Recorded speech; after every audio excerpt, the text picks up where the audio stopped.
The Terrifying History of Our Most Primal Fear by Jan Bondeson, a 2001 publication. Chapter 7. Chapter 7. Signs of Death. Our very hopes belied our fears our hopes belied. We thought her dying when she slept, and sleeping when she died. Thomas Hood, The Deathbed. The acceptance of putrefaction as the sole reliable sign of death, as signified by the construction of waiting mortuaries, represented the extreme defeatist standpoint in the 19th century debate about apparent death and the risk of premature burial. The German doctors effectively confessed that they were unable to tell the living from the dead in the absence of bodily decomposition. In contrast, the positivist response in this time of growing confidence and knowledge in medical science was to try to discover more reliable signs of death. A useful sign of death should be very specific, and no living people should test positive, otherwise, they would be buried alive. It should also be highly accurate, and none, or at least very few corpses, should test negative. Let's turn this down. Otherwise, multitudes of putrefying corpses would be kept above ground for long periods of time, leading to risks of contagion as well as ridicule for the medical attendants involved. A very important point was that the sign of death in question be applicable not only by specialists but also by medical practitioners of modest knowledge and dim intelligence. To propose a test of life or death that could be applied by ignorant laypeople was considered too dangerous by far. As we know, Antoine Louis had already tried to propose certain eye changes like softening of the eye bulb and dying out of the cornea as perfectly reliable signs of death. The contemporary medical profession was incredulous, rightly so, since the changes proposed were neither marked nor specific enough. The standardized application of this test by ignorant country practitioners could have led to a full-scale disaster, in which living people were buried wholesale. Nor were the brutal, old-fashioned tests of life, as described in Winslow's thesis, of great practical value. What the hell does that say? Nancy Fabiola Arias Vasquez. Of great practical value, the resuscitated patient was unlikely to be particularly grateful to his or her physician.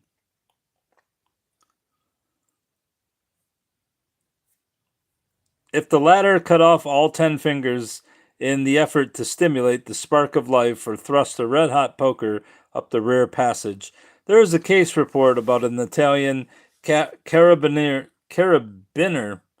named Luigi Vittori who died from an asthma attack, but was revived by having his nose severely burned with a lighted taper. For the rest of his days, the scarred crimson beacon in the middle of his face told of his narrow brush with death. There was no shortage of similarly crude tests of life. Strong-smelling salts and pinches of foul-smelling snuff should be put into the corpse's nostrils. Fanfares blown on a powerful bugle close to the unprotected ear, and the body's most sensitive areas rubbed with stiff, prickly brushes. A Swedish writer recommended that a crawling insect be put into the corpse's ear. Antoine Louis had also proposed another method of testing life, or at least stimulating the vital spark of the apparently dead person.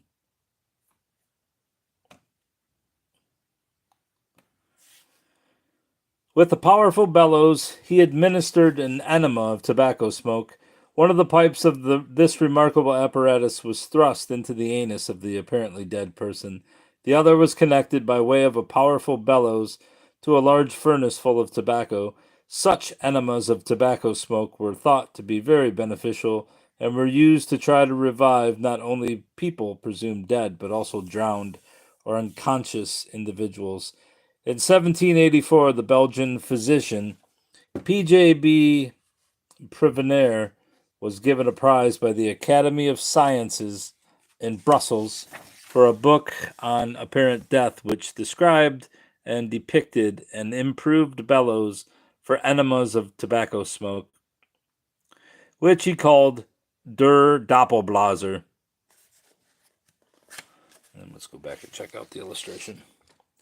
The fearful-looking Doppelblaser, an apparatus for administering enemas to test the viability of corpses, described by Dr. P.J.B. Prevenaire's Abhandlung über die verschiedenen Arten des Scheintods, or todes. These enemas were regularly used well into the 19th century, particularly in Holland. Modern science has discerned no physiological rationale for their use, except that the pain and indignity of having a blunt instrument violently thrust up one's rare passage must have had some restorative effect. Another 18th century apparatus for testing life was based on the directly opposite principle. It had been observed that the sphincters of the intestinal tract relaxed after death, and that this would facilitate the passage of air through the digestive tract. An eccentric inventor suggested that a nozzle should be forced down the corpse's throat and a powerful air pump applied by two strong men. The grotesque scene that must have followed can be imagined by those familiar with dead bodies, but remains mercifully hidden to laymen. There it is. A brave German doctor administers an enema of tobacco smoke to a corpse in this curious late 18th century plate. That's fucked up. Already in the 1790s, there appeared some alternative proposals of useful tests of life or death. The reader will, at this stage, not be surprised that they involve German doctors and inventors. The use of electricity in resuscitation was attracting considerable interest at this time. In 1796, the German Dr. Caspar Krieve described his metal rise, a galvanic apparatus to test the irritability of a muscle. In this procedure, the biceps muscle of the corpse's arm was laid bare, and the apparatus brought in close contact with it. If the individual was still alive, a twitch would be produced. There is no reason why this procedure should not have worked, provided the electric current was strong enough, as Krieve claimed that it was, after a series of experiments on animals and on recently dead people. Doubts about the practicality of his invention were widespread, however, and when another enthusiast tried the metal reese, he could not get it to work. In 1808, Hufeland wrote that there had been no further research on Krieve's metal rise because of questions about its practical applicability. Galvanism was still considered dangerous and uncertain, and bereaved family members were unlikely to appreciate that the doctor wanted to cut up their dear departed for his ungodly experiments. And there it is. Dr. Krieve's metal reese, a galvanic apparatus for making certain that the corpse had really died. A muscle was dissected out on the corpse's arm, and the galvanic plate was applied to make it twitch if the individual was still alive. In 1805, Dr. Christian August Struve proposed another electrical apparatus for use in determining whether a person was alive or dead. He called it the Lebensprüfer, the tester of life, boasting that it was applicable on land. At sea, in wartime, Its use all over the world would save thousands of people from the most fearful of extremities, that of being buried alive. The Lebensprüfer consisted of a wooden staff with two strings full of copper and zinc cones. The metal cones were connected through pieces of linen soaked with a sal ammoniac solution to generate an electric current, and each string ended with a conductor. When one of these conductors was pressed against the eye and the other against the upper lip, a twitch of the eye and mouth muscles should occur if the person was still alive. Again, the concept is a reasonably sound one, and Dr. Strew had performed experiments similar to those of Creve, but a lack of faith in electrical machinery and the high cost of this relatively complicated device conspired to deprive this invention of whatever practical importance it might have had. Here, let me shock your eye, buddy. A plate from Dr. Christian August Strew's Der Lebensprüfer, Hanover, 1805, showing how a corpse is tested for lingering signs of life by means of the author's electrical apparatus. By the 1830s, there had been little further worthwhile German research concerning the signs of death. Since Hufelin's doctrine of the Scheintod and putrefaction as the only reliable sign of death had become generally accepted among medical scientists, entrenched in their foul-smelling Leichenduser, the German physicians dared not suggest that the great man had been wrong and that there really was a reliable sign of death apart from putrefaction. Nor was there much progress in England, where the medical establishment was wholly complacent, viewing the continental preoccupation with premature burial with a mixture of amusement and disgust. Thus, any significant initiatives with regard to the signs of death would have to come from the French speaking part of Europe. The influential physiologist Xavier Bichat had considerably furthered knowledge about the process of death by his experimental studies. Bichat used vivisection as the main experimental approach. He dissected or burned dogs, kittens, and other animals alive, or studied their struggles when slowly drowning.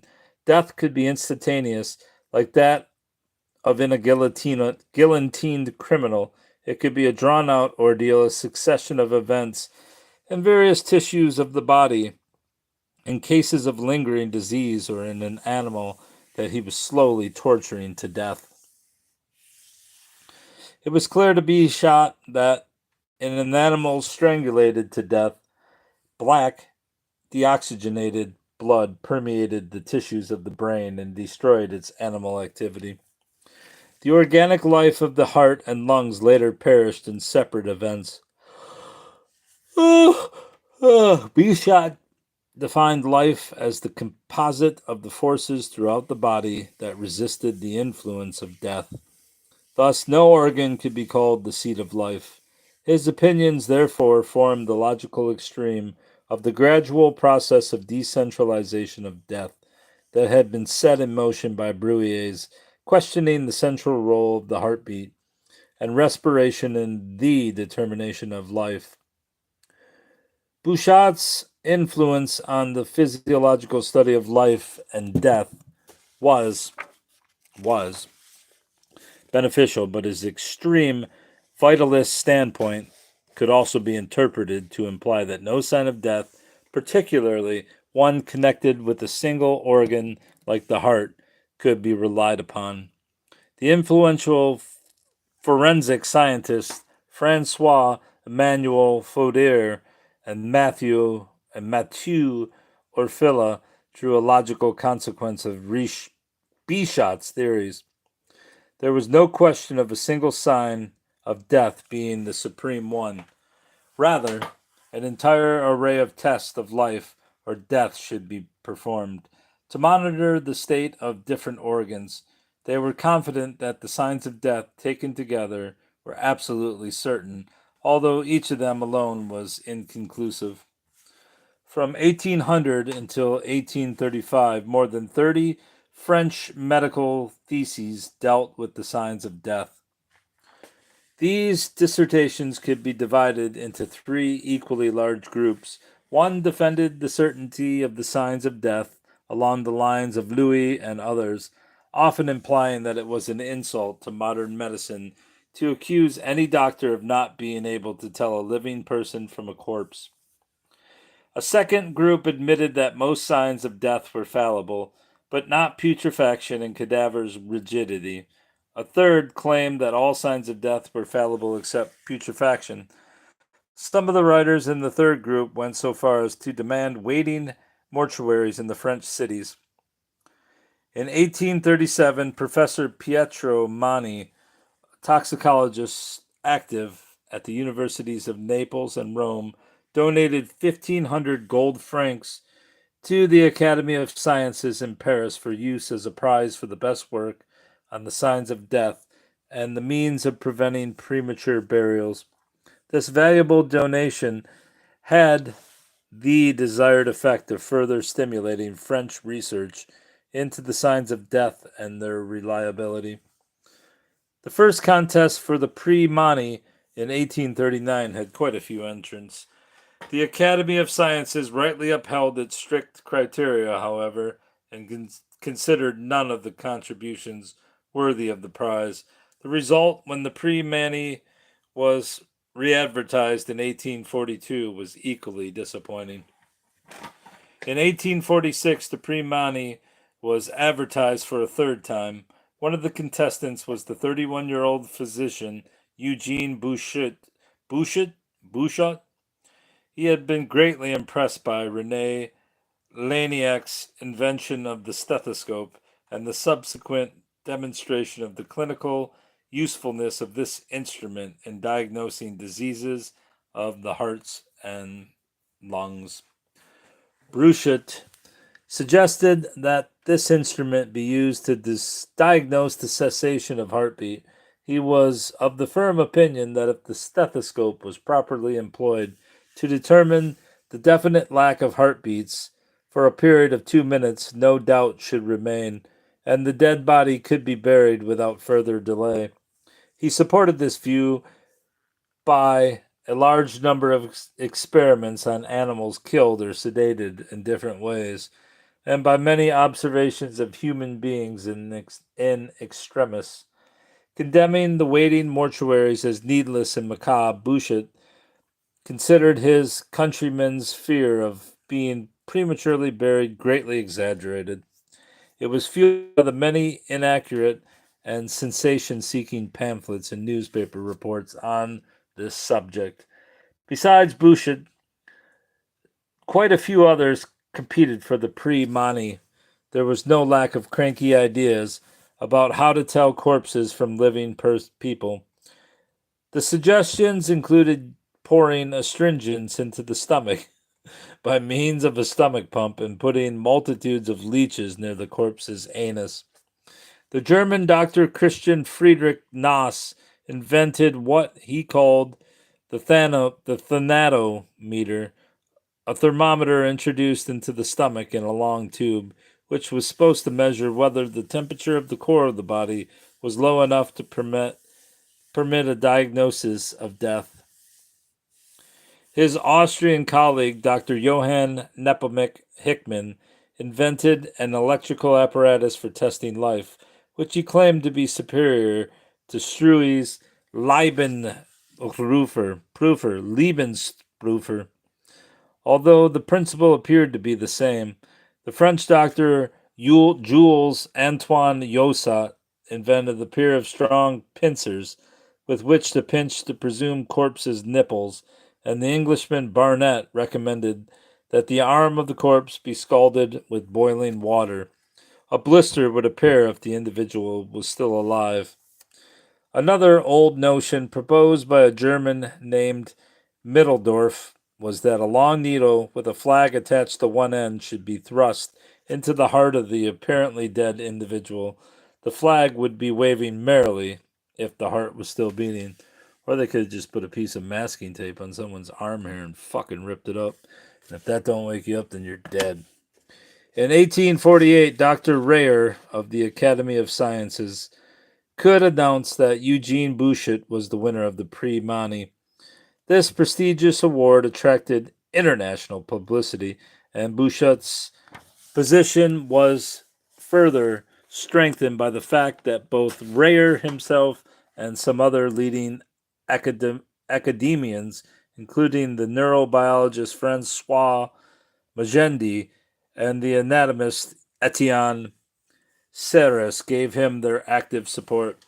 It is interesting to speculate whether the pivotal decision of the Academy was wholly prompted by confidence in Bouchet's discovery, or whether it also wanted to obturate the mouths of the raucous anti premature burial activists who enjoyed the backing of the newspapers and asserted many untruths in their loathsome pamphlets. By preferring Bouchet's paper to the mediocre negativist suggestion that waiting mortuaries be built everywhere, the Academy certainly made its views on the subject clear. The following year, Bouchet published his investigations as a book, which also contained an acerbic attack on the French anti premature burial alarmists. He praised Louis and Bichat as important forerunners and criticized Bruyère's books as sensationalist and unreliable. Unlike the earlier writers, he saw no point in wasting time quoting older opinions on the absence of an audible heartbeat as a sign of death. One could not blame men like Celsus, Pliny, Bruyère, Winslow, and von Haller for not having available the admirable work of Laennec. The publication of Bouchet's Traite des Signes de la Mort attracted much interest throughout Europe, becoming the most influential and constructive book on this subject since the beginning of the 19th century.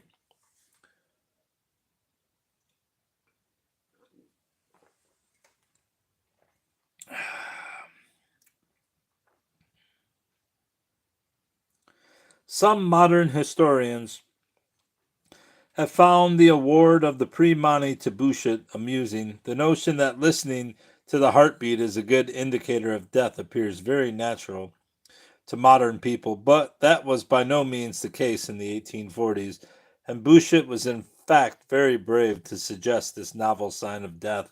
After all, a good death sign should be applicable also by an elderly, somewhat deaf country practitioner. If Bouchet's sign proved fallible, a multitude of living people without an audible heartbeat would be buried alive, and he himself would become a marked man in French medicine.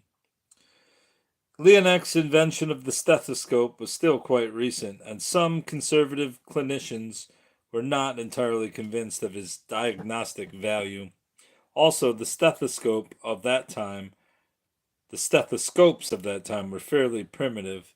They were made of solid wood and resembled crude hearing trumpets.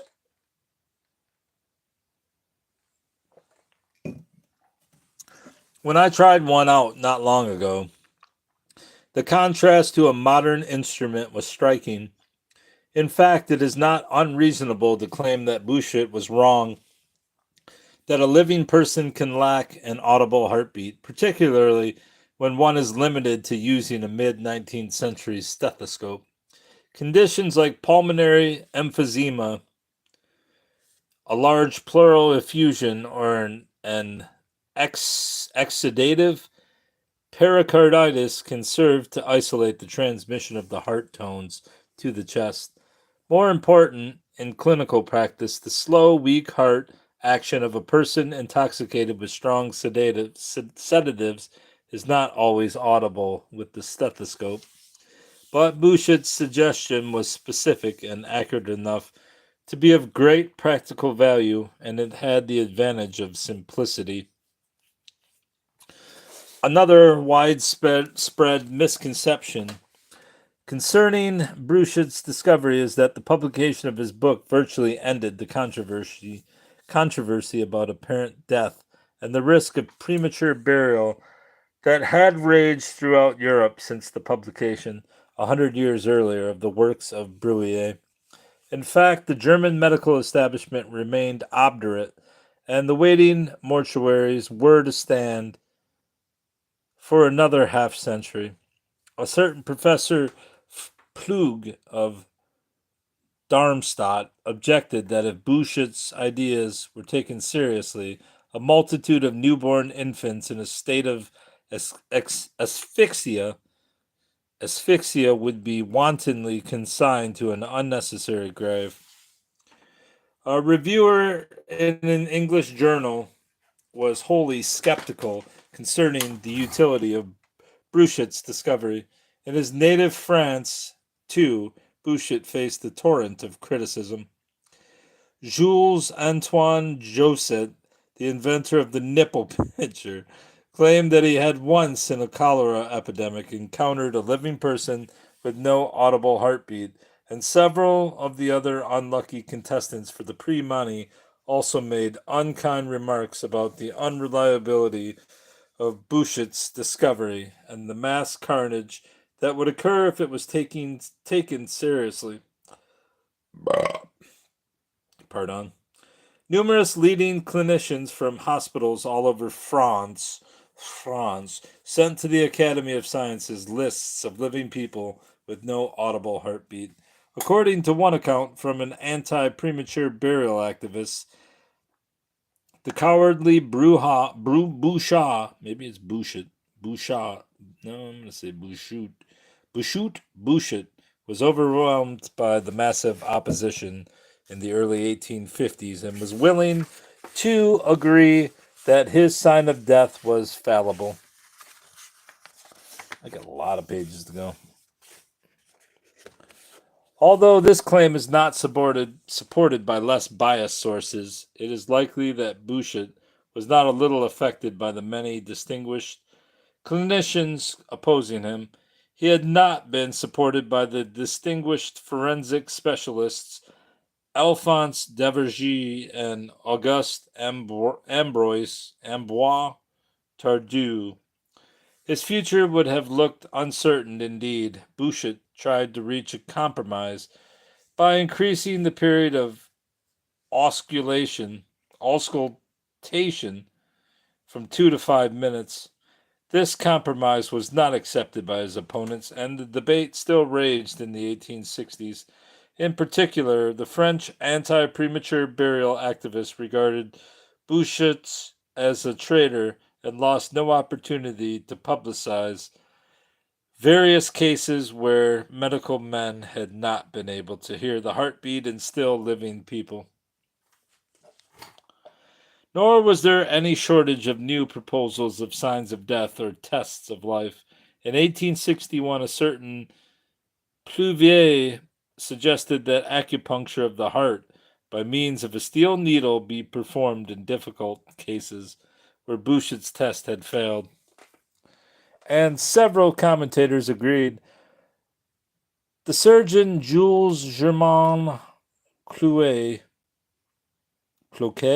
and the physiologist Jean-Vincent Laborde instead proposed that a shiny needle be plunged into the bulk of the biceps muscle.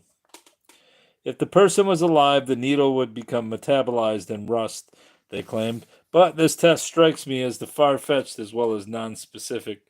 Dr. Martino of Cordova recommended that a candle flame be put half an inch from the finger or toe. If the person was dead, an air blister would form. Again, the test would not have the desired power of discrimination, since such a blister would also form on a recently dead person. In 1879, the Italian Ugo Magnus proposed that a string be tied tightly around one of the person's fingers. If he or she was still alive, the finger would become blue and swollen as the venous efflux of blood was stopped by the ligature.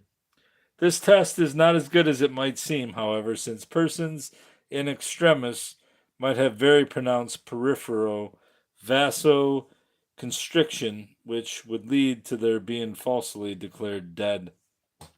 In 1874, the Italian Dr. Angelo Monteverdi proposed a better idea.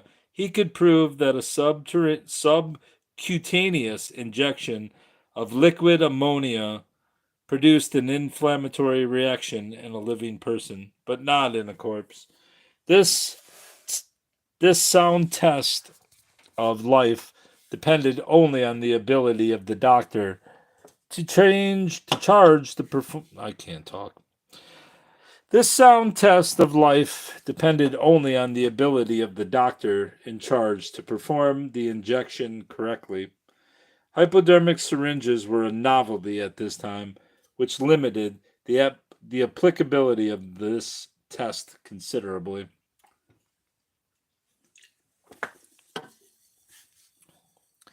A certain Dr. Leon Colongus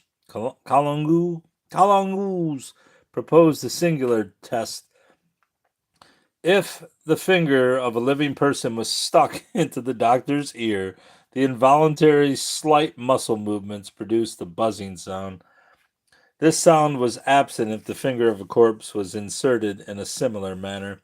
He boldly claimed that this test was superior to those of Louis and Bouchet. Dr. Collingus also believed that the nature of the buzzing sound from the patient's finger in the doctor's ear was an important diagnostic aid in various disease. Similarly, cranky was another suggestion from the aforementioned Dr. Laborde. The tongue of the deceased should be rhythmically pulled for a period of 3 hours.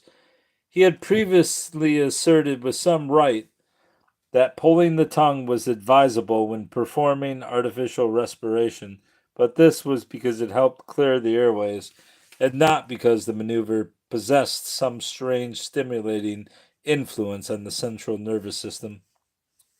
Dr. Laborde claimed that he had once been called to an unconscious, asphyxiated woman sitting in a dentist's chair after a dangerous mishap with the anesthesia. As the distraught dentist and anesthetist were looking on, he grabbed her tongue with a strong forceps and started pulling it violently. The outcome was a happy one, and the woman was saved, although she complained that the pain in her tongue was so great that she had forgotten all about both her period of asphyxia in the dentist's chair and the toothache that had caused the consultation in the first place. Dr. Laborde's physiological treatment of death also worked in animals. An unconscious cow and a swooned English bulldog had both been resuscitated by the intrepid doctor. He had invented a tongue pulling machine for use in the mortuary. It was driven by a crank turned by an unskilled mortuary assistant. The assistant complained of his dreary and unprepossessing duties, which had to be kept up for 3 hours before the presumed corpse could be consigned to the grave. Dr. Laborde solved this problem by replacing him with an electric tongue pulling machine, photographs of which he proudly reproduced in one of his books. A reviewer in a religious magazine was so impressed with this machine that he wrote that this valuable French invention deserved to become known and vigorously applied all over the world. In 1867, a French nobleman, the Marquis d'Orchies, donated 5,000 francs to the Academy of Science in Paris for a prize to be awarded for the discovery of a scientific method of recognizing with certainty the signs of actual death. A much higher sum, 20,000 francs, should be awarded to the person who proposed a reliable sign of death that could be determined by an uneducated layperson as well. The Marquis was an eccentric character who had dabbled in spiritualism and somnambulism.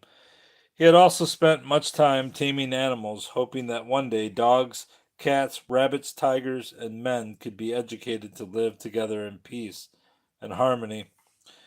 His Prix d'Orchis was well advertised in the newspapers when it was thrown open in 1868, and a record number of 102 suggestions were forwarded to the Academy, not counting 12 that arrived too late. Most of the candidates were natives of France, but some hailed from Germany, India, and the United States. Interestingly, the medical men were a minority. The claimants included several inventors, clergymen, priests, pastors, and rabbis, retired military officers, several women, a grocer, and a hairdresser. The last individual stated that he knew a certain manner of judging from the appearance of the hair whether a person was dead or alive. He did not go into details about its application, but offered to do so after he was awarded the prize. The Academy did not take up his offer. The German inventors, of course, brought forth various security coffins and signaling systems for mortuaries. Another German offered to hypnotize the presumed corpses to find out if they were dead. Other suggestions included injecting strychnine into the stomach, shining a powerful searchlight into the eyes to provoke a contraction of the pupil, and burning the temples of the region of the heart with a white hot iron. One contestant suggested that a wrench, a shovel, and a ladder be put into the coffin to facilitate an escape. Another, that a trumpet be put into the mouth of the presumed corpse so that an awakening in the coffin would be heralded by a ghostly fanfare from below ground. An English medical journal was outraged at these silly ideas, particularly that lay people were allowed to compete for the prize.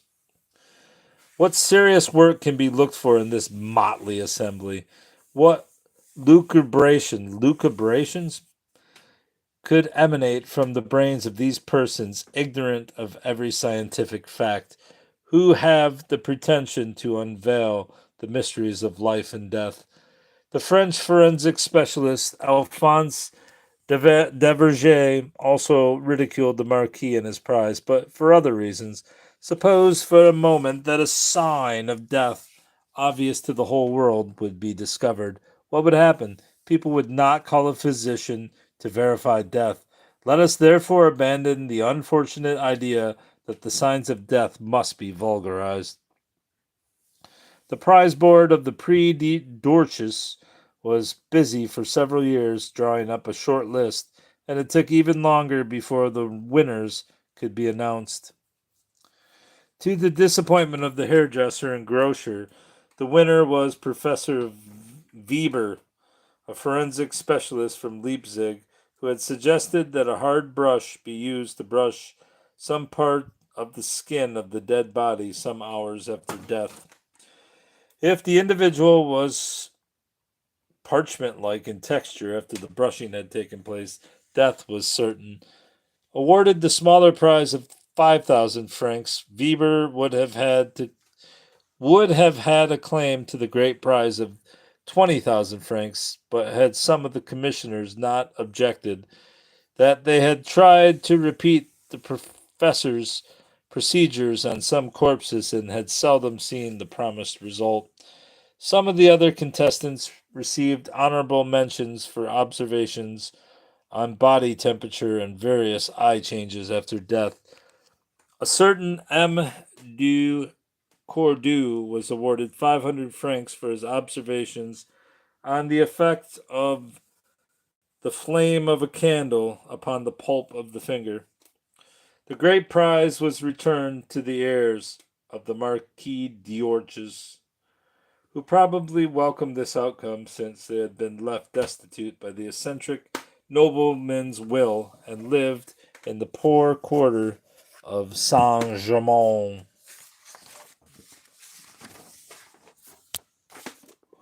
Another philanthropic Frenchman, M. Dusquet was inspired by the great publicity surrounding the Prix d'Orches to donate 25,000 francs to the Academy of Sciences for a quinquennial prize to be awarded to the discoverer of a reliable sign of death or a way of preventing premature burials.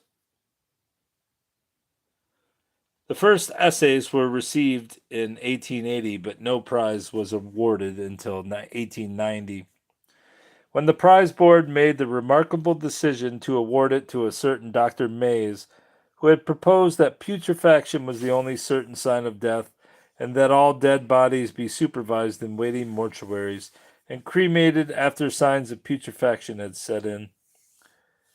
This decision was opposed by the French medical profession. By this time, the technical development of the stethoscope and the confidence of the doctors in using it had improved considerably. When the triumphant Eugene Bouchet published the third edition of his book in 1883, nothing remained of the doubts he had confessed to after the onslaught in the 1850s, nor were there any objections to his theories from the French medical profession, except for some cranks and enthusiasts in the anti-premature burial lobby. Bouchet firmly asserted that the absence of an audible heartbeat was a certain sign of death, that the agitation of the French anti-premature burial activists rested on unreliable newspaper evidence, and that the German waiting mortuaries were unnecessary. By this time, he had acknowledged position in his own country and an appreciative international audience. In 1895, one of the competitors for the Prix Dusgate was Severin Icard, a physician at the Grand Miséricorde Children's Hospital in Marseille. His interest in premature burial was one of long standing, and some recent distressing episodes in his practice had prompted him to try to invent a safeguard. In 1893, Dr. Icard had been called to examine the body of a lady in Marseille. He declared her dead, but the relatives were extremely fearful of premature burial and wished him to come once more, since they worried that she might still be alive. Dr. Eckhard returned and offered to apply the test of Middledorf to set their minds at rest. With no further ado, he flourished a long, shining needle and plunged it into the corpse's heart. Her husband and children gave a cry of horror. "Yes, now she is dead, but you have killed her, doctor."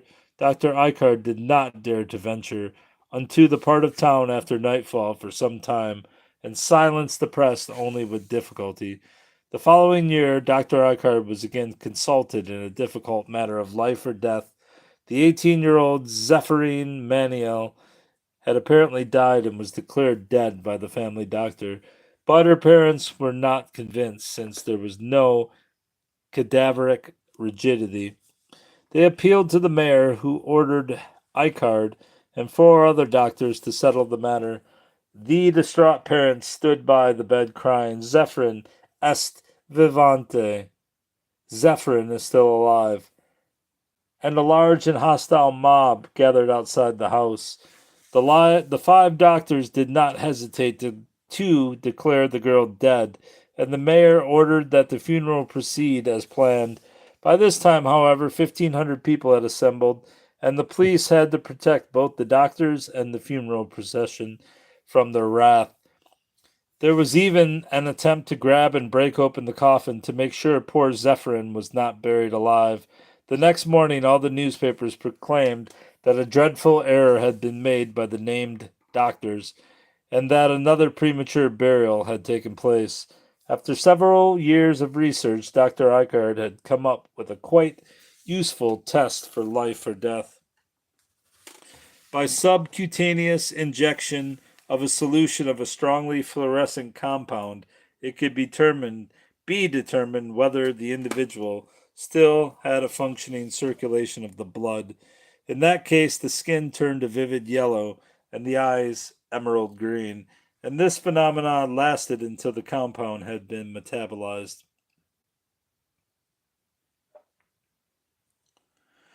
Dr. Eichard had perfected this method by injecting both dead and living dogs with his fluorescent solution.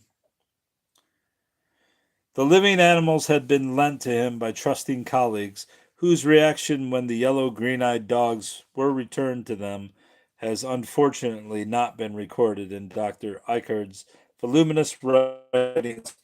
Severin Eichard injected many species of animals, even hibernating hedgehogs and tortoises, with the desired result. In dead animals or in human corpses, no reaction took place. In 1895 and again in 1900, he received the Prix Doucet for his valuable invention. Dr. Eichard also suggested an original test for putrefaction. A piece of paper with the words "I am really dead" written in acetate of lead was folded and put down the nose of the corpse. The reaction with the dioxide of sulfur and the putrefactive gases made the words stand out vividly, whereas the fluorescein test is perfectly rational, provided the injection is properly done. Dr. Eichard's other idea did not have the same specificity. There are many disease conditions like suppurating of sulfur dioxide, nor is the production of putrefactive gases always enough to cause the changes desired. When an English doctor tried to repeat Dr. Eichard's experiment, he saw a definite change in only 1 out of 6 corpses. That's going to be it, bruv. That's the end of chapter 7.